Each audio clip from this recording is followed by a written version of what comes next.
we really do need to talk about the Indiana end of this. I thought this was fascinating because this had to be so far gone for the Pacers to go with the offer sheet. They're a team that, with team president Kevin Pritchard, excuse me, and then team governor Herb Simon, have liked to operate. I don't even want to call it in good faith, but they prefer they will go out of their way to make deals worthwhile for their peers slash competitors. We saw it most recently. They turned the Malcolm Brogdon transaction when they acquired him a few years back into a sign and trade.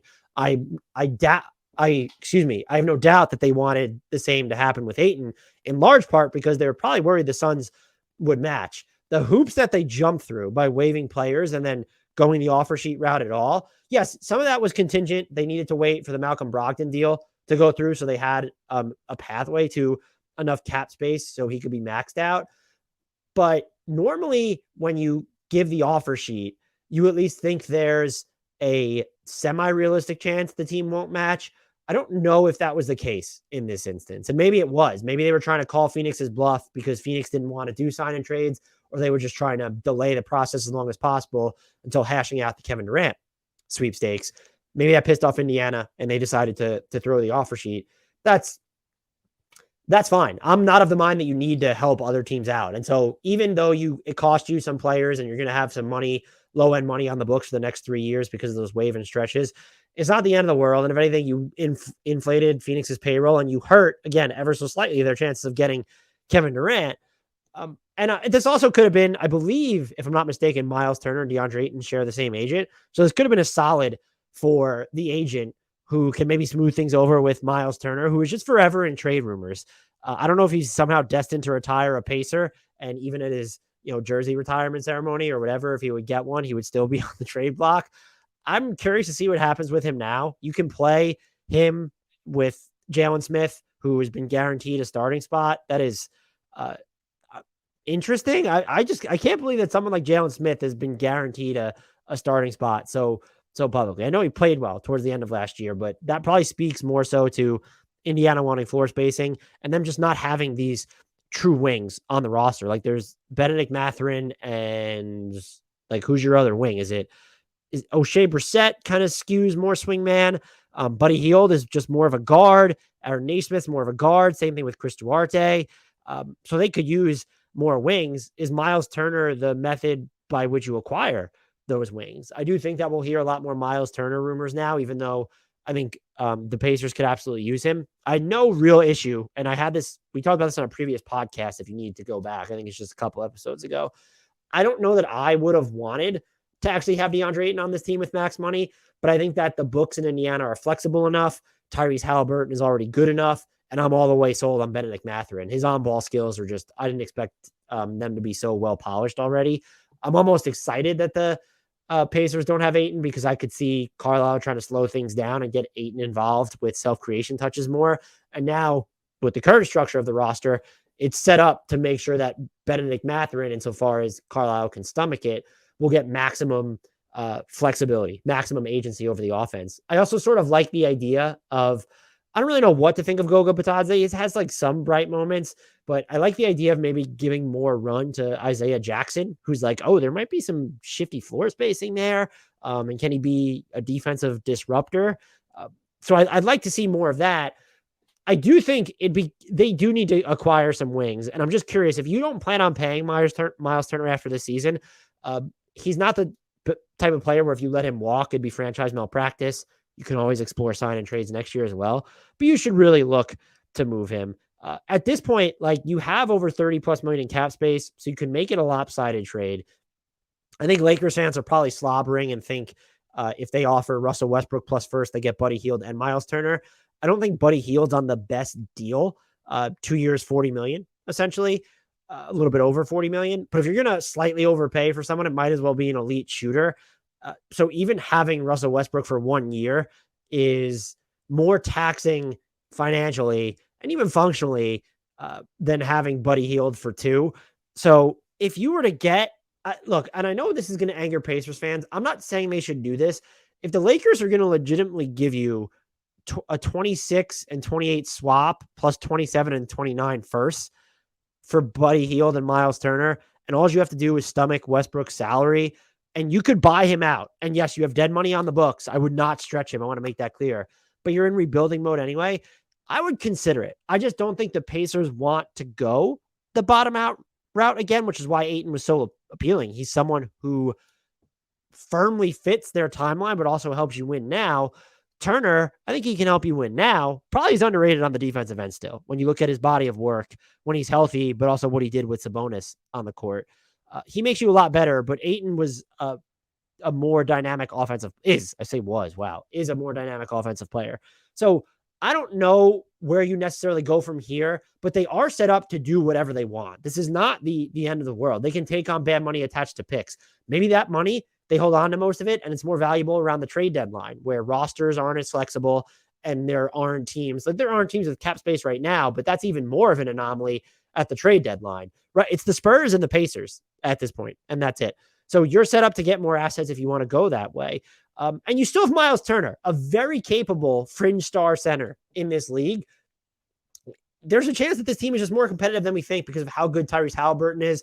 Maybe Benedict Mathurin just looks so good right away. If you're going to trade Myles Turner, getting into prospective destinations gets a little wonky. I don't like know what is the ideal landing spot for him anymore. OKC having Chet Holmgren, that probably rules them out. Charlotte, Mark Williams and Kai Jones, in addition to Mason Plumlee still being there, does that rule them out?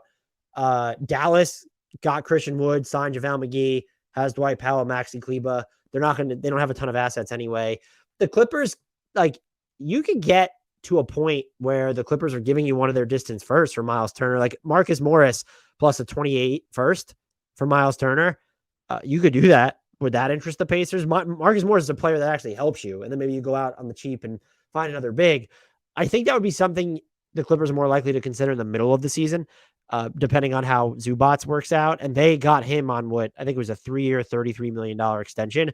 So that kicks in next year. They might not have interest in having to then pay Turner as well. The Lakers, we certainly know, but what does that look like?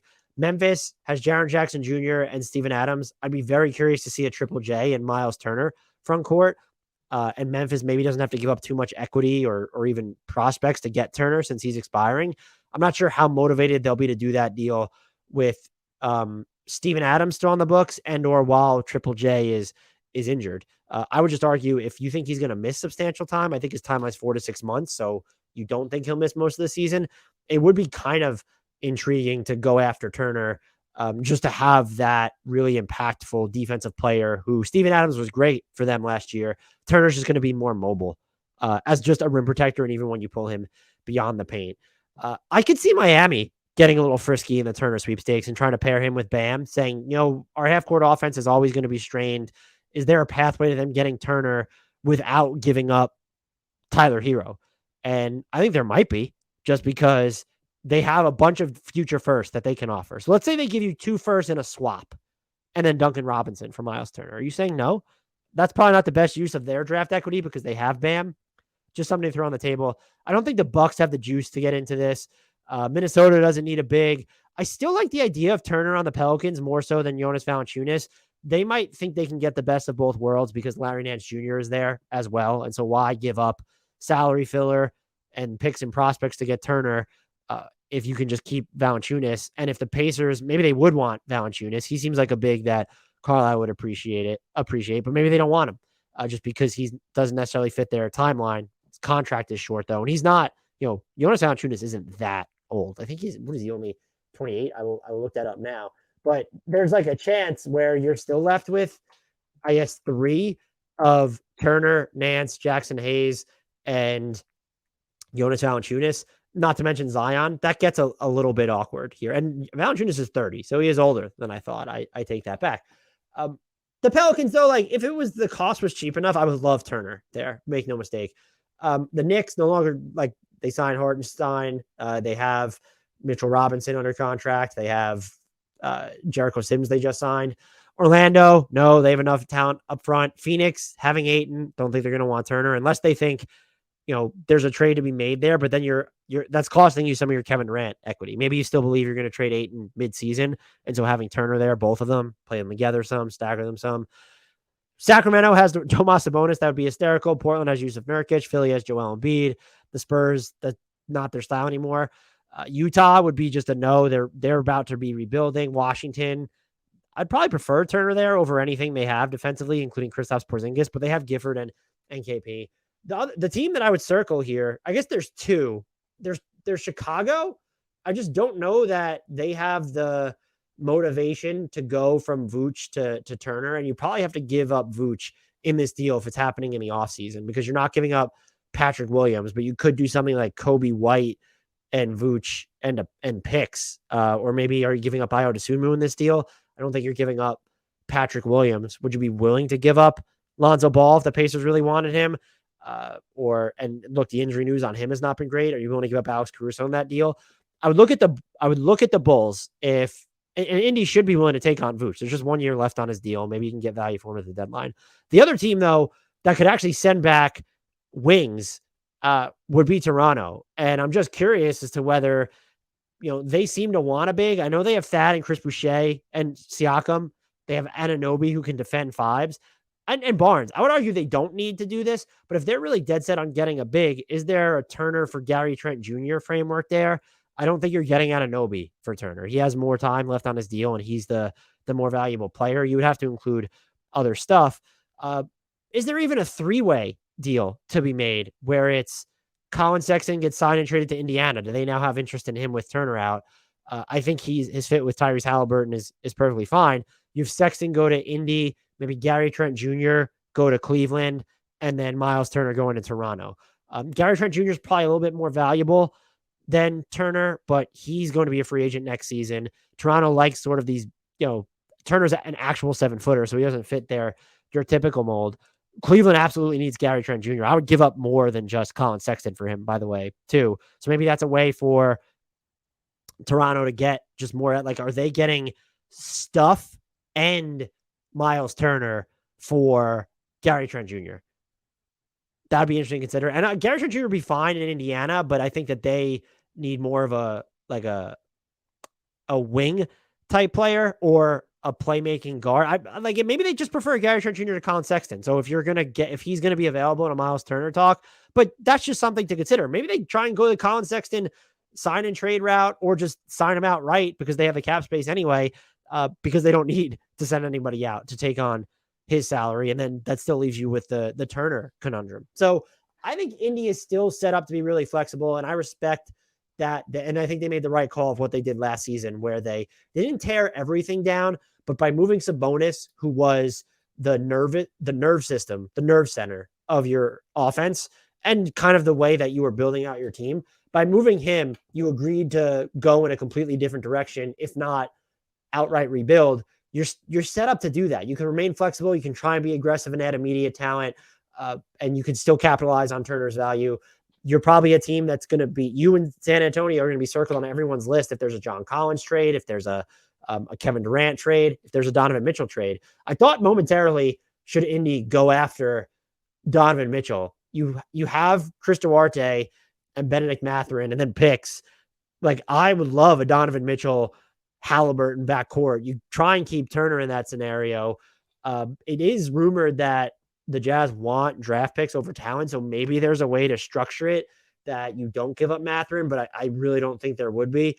That would not be Indy style. And they're not going to mortgage their entire draft. And so you're looking at using Duarte, Isaiah Jackson, and Benedict Mathurin, some combination, if not all three, as the primary outgoing appeal prospects. Attach some salary to them, draft picks, and you get Donovan Mitchell. I wouldn't hate it, but then you run into the issue of he's 3 years away from free agency. Does he want to be here? But they would be just if we're talking about sneaky teams, I went over Donovan Mitchell trade destinations in I think our last podcast, if not 2 podcasts ago. That would be wild. You want to talk about a sleeper. I don't really have much to add for the Pacers other than I think they're still going to be a fascinating team to watch for the rest of this offseason. And we could talk about the order of operations that went into this Ayton stuff. I think they took their swing. That's fine. They're not any much worse off. If you were banking, if you thought you were 90% sure that Ayton wasn't going to be matched by Phoenix, then yeah, this is a blow. You went into this, though, in all likelihood, knowing that you probably weren't going to get him. And so you were prepared for this.